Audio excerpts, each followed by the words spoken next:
একটা দাওয়াতের মধ্যে যাব তাড়াতাড়ি করে, তো হঠাৎ করে দেখতে পাইলাম আমার এই জামার সাথে কোনো ধরনের ইয়াররিংস নেই, যেহেতু আমার আউটফিটের সাথে কোনো ধরনের ইয়াররিংস ম্যাচ হচ্ছিল না।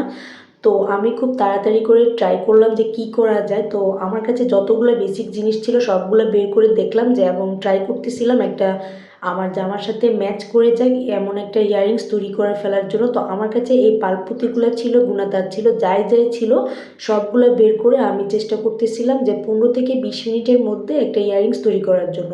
আমি মেয়েদেরকে বলবো যে আপনারা সবাই বাসার মধ্যে এই বেসিক জিনিসগুলো রাখবেন, যখনই লেস ফিতা দোকানে যাবেন কিংবা আপনারা বাইরে কোনো কাজে যাবেন আপনাদের জন্য এই জিনিসগুলো নিয়ে রেখে দিবেন। এই পাল্প, সাদা পালপুতি, গোল্ডেন পালপুতি কিংবা এই গুণাতার এবং হচ্ছে যে কানের ক্লুগুলো, এই ধরনের ছোটোখাটো জিনিসগুলো মানে কোন সময় কোন কাজে লাগবে সেটা বলা যায় না।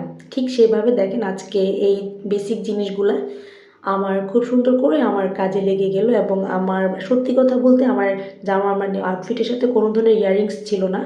তো আমি সুন্দর করে একটা ইয়াররিংস তৈরি করার ট্রাই করতেছিলাম। তো এই যে ইয়াররিংসগুলো ট্রাই হয়ে মানে রেডি হয়ে গিয়েছিল মোটামুটি, এখন পালা ছিল এটাকে আমার জামার সাথে ম্যাচ করার জন্য। তো আমার কাছে রেডিমেড কালারগুলো ছিল, যেটা বললাম যে বেসিক জিনিসগুলো আমি অলওয়েজ মানে নিজের কাছে রাখি। তো এই রেডিমেড কালারগুলোও আমি আমার কাছে রেখে দিই।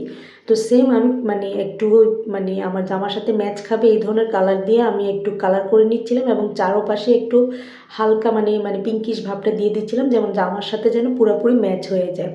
তো কথা বলতে বলতে দেখতে পাচ্ছেন এদিকে আমার ইয়াররিংসগুলো রেডি হয়ে গিয়েছে এবং কতটা ভালো সুন্দর লাগতেছে। এখন এটা ফাইনাল লুকটা আপনাদেরকে দেখাবো। তো দেখতেই পাচ্ছেন এটা হচ্ছে আমার ইয়াররিংসের ফাইনাল লুক। আমার কাছে তো ভীষণ ভালো লেগেছে। আমি চলে যাচ্ছি এই ইয়াররিংসগুলো পরে দাওয়াত খেতে। আপনাদের কেমন লেগেছে সেটা অবশ্যই আমাকে কমেন্ট করে জানাবেন।